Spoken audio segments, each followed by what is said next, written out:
बिस्मिल्लाहिर्रहमानिर्रहीम। अस्सलाम वालेकुम स्टूडेंट्स, आज हम डिस्कस करेंगे ओरिएंटेशन इन इलेक्ट्रोफिलिक सब्स्टिट्यूशन रिएक्शन का नेक्स्ट लेक्चर। और इसमें हम डिस्कस करेंगे कि वो ग्रुप्स जो बेंजीन के साथ अटैच हैं और उनके पास लोन पेयर जो है वो नहीं है। हमने डिस्कस किया था fluorine, chlorine, bromine, iodine, OH group जो है वो NH2 ग्रुप, वो तमाम ग्रुप्स जो बेंजीन के साथ डायरेक्ट अटैच होते हैं और उनके पास लोन पेयर होता है, तो वो आने वाले सेकंड इलेक्ट्रोफाइल को आर्थो और पैरा पोजीशन पर शिफ्ट करते हैं, क्योंकि वो इलेक्ट्रॉन डोनेटिंग ग्रुप्स होते हैं।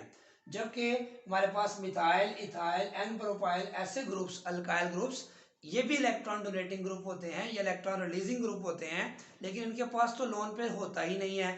तो फिर ये कैसे इलेक्ट्रॉन डोनेटिंग या आर्थो पैरा डायरेक्टर्स होते हैं? तो इसकी तफसील जो है वो FSC के सिलेबस में है नहीं, लेकिन जो अच्छे बच्चे हैं जो ये समझना चाहते हैं कि ये कैसे पॉसिबल है कि मिथाइल, इथाइल और एन प्रोपाइल जैसे जो ग्रुप्स हैं इनके पास तो लोन पेयर होता ही नहीं है, तो फिर ये इलेक्ट्रॉन रिलीजिंग ग्रुप कैसे हैं? जबकि हमने फिनोल में ये पढ़ा था, आपको याद होगा कि ऑक्सीजन के पास लोन पेयर है, तो ये लोन पेयर इधर शिफ्ट होगा और ये पाई बॉन्ड इधर शिफ्ट हो जाएगा, तो इस पर नेगेटिव चार्ज आ जाएगा। तो ये जो हमने स्ट्रक्चर बनाया था, फिर ये नेगेटिव चार्ज यहाँ शिफ्ट होगा और जो यहाँ पे जो ये पाई बॉन्ड है ये आगे नेगेटिव चार्ज बन जाएगा, यानी कि ये नेगेटिव चार्ज यहाँ शिफ्ट हो जाएगा और ये पाई बॉन्ड यहाँ शिफ्ट होकर यहाँ पे नेगेटिव पैरा पे आ जाएगा। फिर ये पैरा का जो नेगेटिव है ये हमारे पास यहाँ शिफ्ट हो जाएगा और ये पाई बॉन्ड यहाँ नेगेटिव चार्ज बन जाएगा। ये हमने पढ़ा था कि फिनोल का ये जो ऑक्सीजन का लोन पेयर है ये इलेक्ट्रॉन डोनेटिंग ग्रुप है ड्यू टू रेजोनेंस, क्योंकि रेजोनेंस की क्या शर्त थी? पाई बॉन्ड अल्टरनेट हो विद पाई बॉन्ड या लोन पेयर या पॉजिटिव चार्ज या नेगेटिव चार्ज। ये हम तफसील से पढ़ चुके हैं, इसमें हम टाइम नहीं लगा रहे। तो यहाँ पे lone pair alternate pi bond है, रेजोनेंस हो रही है, इस रेजोनेंस की वजह से इसका जो लोन पेयर है इलेक्ट्रॉन डोनेटिंग ग्रुप है at ortho and para position. तो ये हम तफसील से डिस्कस कर चुके हैं। लेकिन यहाँ पे आप देखिए टॉलिन का स्ट्रक्चर मैंने ओपन करके लिखा हुआ है, आप देख सकते हैं ये CH3 को मैंने ओपन करके लिखा हुआ है, तो यहाँ कार्बन के पास तो लोन पेयर है ही नहीं, तो फिर ये डोनेटिंग ग्रुप कैसे है? तो बेटा एक नई टर्म आज हम सीखेंगे, जस्ट आपको इंफॉर्मेशन के लिए, नॉलेज के लिए बताया जा रहा है, कंसेप्ट के लिए बताया जा रहा है कि एक टर्म हमारे पास थी रेजोनेंस।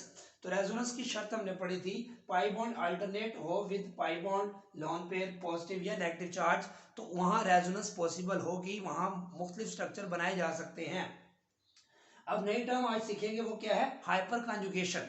हाइपर कॉन्जुगेशन भी रेजोनेंस की एक टाइप है जिसमें सिग्मा बॉन्ड अल्टरनेट होता है with pi bond RP orbital, यानी कि ये सिग्मा बॉन्ड है और ये सिंगल बॉन्ड और ये फिर pi bond. Sigma bond is alternate with pi bond, हालांकि रेजोनेंस में हमने पढ़ा था pi bond alternate pi bond होगा, लोन पेयर होगा, पॉजिटिव या नेगेटिव चार्ज होगा, p ऑर्बिटल होगा, लेकिन यहां हम क्या कह रहे हैं, एक नई टर्म कि sigma bond is alternate with pi bond RP orbital. तो p ऑर्बिटल की बात हम यहाँ पे नहीं कर रहे, फिलहाल जो है वो पाई बॉन्ड की कर रहे हैं। तो यहाँ पे ये sigma bond alternate with pi bond, तो सिग्मा बॉन्ड को ही आपने समझने के लिए लोन पेयर तस्वर करना है, यानी कि शिफ्टिंग का प्रोसेस सेम ऐसे ही होगा। कैसे देखें, ये सिग्मा बॉन्ड यहाँ शिफ्ट होगा तो यहाँ देखें डबल बॉन्ड आ गया, यहाँ पे लोन पेयर यहाँ शिफ्ट हुआ था, यहाँ डबल बॉन्ड आ गया था। जब यहाँ डबल बॉन्ड आएगा तो ये पाई बॉन्ड आगे शिफ्ट होगा आर्थो पोजीशन पर, देखिए ये पाई बॉन्ड आगे शिफ्ट हुआ आर्थो पोजीशन पे, तो आर्थो पे क्या आ गया? नेगेटिव। तो पाई बॉन्ड की शिफ्टिंग का प्रोसेस सेम उसी तरह है जैसा हमने रेजोनेंस में पढ़ा था, वो कोई प्रॉब्लम नहीं है, ये नई बात नहीं है, पुरानी बात है। जस्ट नई बात ये है कि यहाँ लोन पेयर आगे रिलीजिंग ग्रुप के तौर पे काम करता है, लेकिन यहाँ पे सिग्मा बॉन्ड पूरा शिफ्ट हो जाता है, जबकि यहाँ हम कहते थे डीलोकलाइजेशन ऑफ पाई बॉन्ड, ठीक है, और यहाँ पे जो डीलोकलाइजेशन किसकी हो रही है? सिग्मा बॉन्ड की हो रही है। तो हाइपर कॉन्जुगेशन जो है वो डीलोकलाइजेशन ऑफ सिग्मा बॉन्ड पे बेस करती है, जबकि यहाँ पे रेजोनेंस में हम पाई बॉन्ड को शिफ्ट करते हैं।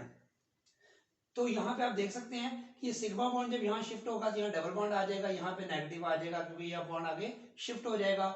और इस हाइड्रोजन पे पॉजिटिव चार्ज क्यों आया? देखें यहाँ से जब लोन पेयर यहाँ शिफ्ट होता था तो इस ऑक्सीजन पे पॉजिटिव चार्ज आता था, लेकिन यहाँ पे कार्बन और हाइड्रोजन के दरमियान एक ही सिग्मा बॉन्ड है, तो वो भी शिफ्ट जब हो जाएगा तो इसका मतलब ये हुआ कि कार्बन और हाइड्रोजन के दरमियान कोई बॉन्ड बाकी नहीं रहा, जब कोई बॉन्ड बाकी रहा ही नहीं तो इसका मतलब कार्बन और हाइड्रोजन के दरमियान कोई बॉन्ड नहीं है, तो इस हाइड्रोजन के ऊपर पॉजिटिव चार्ज आ जाएगा क्योंकि इसकी वैलेंसी कम होगी ना।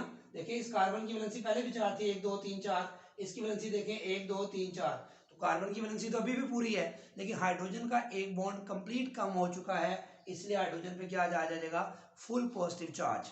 अब अगले ये यहां से सिग्मा बॉन्ड यहाँ शिफ्ट हुआ, इसको तो हम कह देंगे कि ये जो नई टर्म हाइपर कॉन्जुगेशन, क्योंकि सिग्मा बॉन्ड पाई बॉन्ड के साथ जो है वो कॉन्जुगेशन में है, रेजोनेंस कर रहा है। अब अगली बात, ये नेगेटिव चार्ज और ये पाई बॉन्ड अल्टरनेट हैं, तो ये कौन सी है, ये रेजोनेंस आगे प्रोसेस शुरू हो जाएगा, तो ये नेगेटिव बॉन्ड इधर शिफ्ट होगा, बाकी आगे सेम है, ये नेगेटिव इधर, ये पाई बॉन्ड ऊपर पैरा पे, तो ये देखिए पैरा पे नेगेटिव आ गया, फिर ये पैरा वाला बॉन्ड इधर नेगेटिव चार्ज इधर, और ये पाई बॉन्ड इधर, इधर नेगेटिव चार्ज आ गया। तो पहले स्ट्रक्चर के बाद तमाम स्ट्रक्चर जो हमने पहले आर्थो पैरा डायरेक्टर्स फिनोल में भी पढ़े, ortho para directors deactivating chlorobenzene में भी पढ़े, तो वो स्ट्रक्चर सारे सेम है कि आर्थो पैरा पे नेगेटिव चार्ज आना है, लेकिन यहाँ पे आर्थो पैरा पे नेगेटिव चार्ज आने का बायस, आने की वजह कौन बना, ये सिग्मा बॉन्ड का यहाँ से यहाँ शिफ्ट होना। तो सिग्मा बॉन्ड जब शिफ्ट होता है तो इस डीलोकलाइजेशन को हम कहते हैं हाइपर कॉन्जुगेशन। जब सिग्मा बॉन्ड अल्टरनेट हो विद पाई बॉन्ड तो सिग्मा बॉन्ड शिफ्ट हो सकता है। इस डीलोकलाइजेशन को, इस शिफ्टिंग को हम क्या कहते हैं, हाइपर कॉन्जुगेशन। और यहां चूंकि अब बॉन्ड नहीं रहा, यहां बॉन्ड अब नहीं रहा, यहां बॉन्ड अब नहीं रहा, इसलिए इसको हम नो बॉन्ड रेजोनेंस भी कहते हैं। क्या कहते हैं, नो बॉन्ड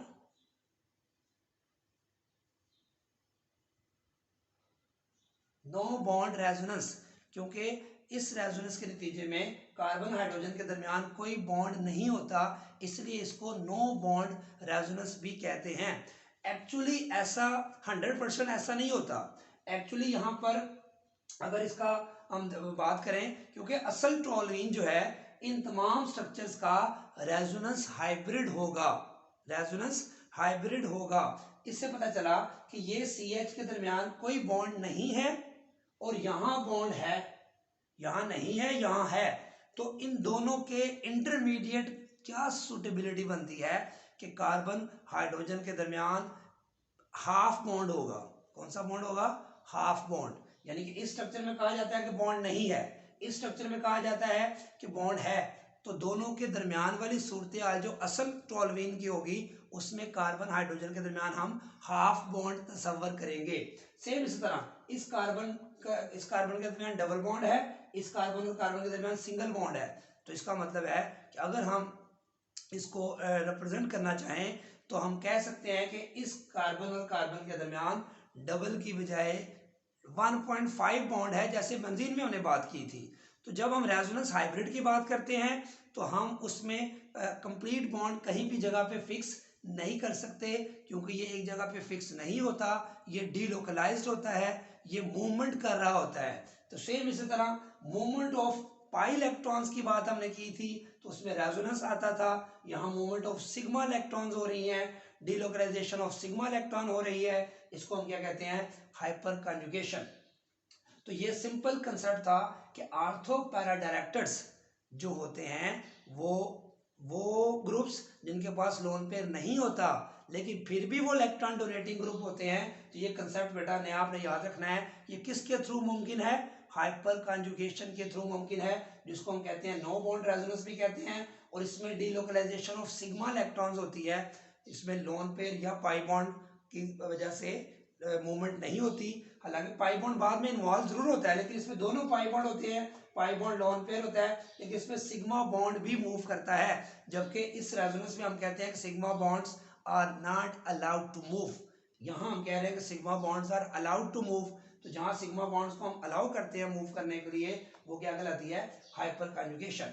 और इसके साथ साथ ये ग्रुप्स एक्टिवेटिंग भी हैं, कैसे, क्योंकि आर्थो और पैरा पोजीशन पर ये इलेक्ट्रॉन रिच बना रहे हैं, इलेक्ट्रॉन की अवेलेबिलिटी को इन्हांस कर रहे हैं, इंक्रीज कर रहे हैं, तो इनकमिंग इलेक्ट्रोफाइल जो है वो आर्थो और पैरा पोजीशन पर अटैक करेगा। इस पोजीशन को हम देख सकते हैं कि नाइट्रोबेंजीन आप बनाना चाहते हैं तो 55 to 60 डिग्री सेंटीग्रेड टेम्परेचर पे नाइट्रोबेंजीन बन जाता है। लेकिन अब टॉलीन की नाइट्रेशन जब करेंगे तो हम ये देखना चाहते हैं कि रेट ऑफ रिएक्शन, एक तो ये तय हो गया कि मिथाइल ग्रुप जब लगा होगा तो आने वाला नाइट्रो ग्रुप कहाँ पे अटैक करेगा, वो आर्थो पे अटैक करेगा और पैरा पोजीशन पे अटैक करेगा। ये तो बात हम पढ़ चुके हैं कि आर्थो पैरा पे अटैक होगा क्योंकि ये आर्थो पैरा डायरेक्टर है। अच्छा, अब अगली बात हमें ये देखनी कि यहाँ रिएक्शन किस टेम्परेचर पे हुआ है, 55 टू 60 डिग्री सेंटीग्रेड पे, और यहाँ रिएक्शन किस टेम्परेचर पे हो रहा है, 30 टू 40 डिग्री सेंटीग्रेड पे।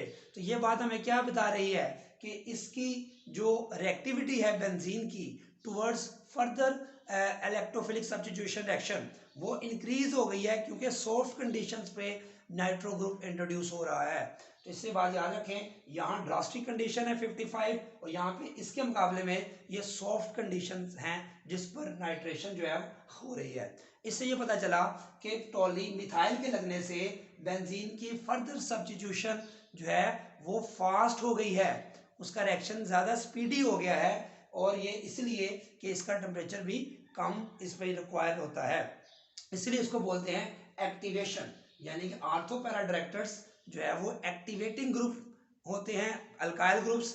किस वजह से, क्योंकि आपको बता चुका हूँ कि यहाँ पे इसकी कंडीशंस का सॉफ्ट होना इसकी रिएक्टिविटी को इंक्रीज करता है। इसके एक अंदाजे के मुताबिक, एक्सपेरिमेंटल ऑब्जर्वेशन के मुताबिक, अगर इस नाइट्रेशन की स्पीड के रेट को हम 1 कंसिडर कर लें तो इसकी जो रेट ऑफ रिएक्शन की जो स्पीड है वो 33 टाइम्स ज़्यादा फास्ट होता है इसका rate of reaction towards further electrophilic substitution reaction as compare to this rate of reaction. तो ये दो, इससे ये भी पता चला हमें कि जो अल्काइल ग्रुप्स होते हैं ये एक्टिवेटिंग ग्रुप्स कहलाते हैं क्योंकि ये रिएक्शन की बेंजीन की जो फर्दर सब्स्टिट्यूशन है उसको फास्ट कर देते हैं, स्पीडी कर देते हैं, रेट ऑफ रिएक्शन को इंक्रीज कर देते हैं। तो ये था जो मैंने आपसे कहा था कि ये हम पिछला टॉपिक जो पढ़ा था पहला ऑर्थो पैरा डायरेक्टर्स का सेकंड लेक्चर, तो मैंने कहा था कि ये ज़रूरी तो नहीं है सिलेबस के लिए, लेकिन जो अच्छे बच्चे हैं वो इसको समझना चाहते हैं, अंडरस्टैंड करना चाहते हैं तो वो सुन लें ताकि उनको कंसेप्ट क्लियर हो जाएगा कि अल्काइल ग्रुप्स कैसे आर्थो पैरा डायरेक्टर्स हैं, हालांकि इनके पास लोन पेयर नहीं है। तो उसका आंसर क्या है, due to hyper conjugation in which we are moving the sigma electrons, हम सिग्मा इलेक्ट्रॉन्स को यहाँ मूव करवाते हैं, पाई इलेक्ट्रॉन्स को मूव नहीं कराते। तो दुआ में याद रखें, अपने चैनल को अगर सब्सक्राइब नहीं किया तो सब्सक्राइब करें, अपने फ्रेंड्स को शेयर करें और कमेंट्स ज़रूर दीजिएगा। अल्लाह हाफिज़।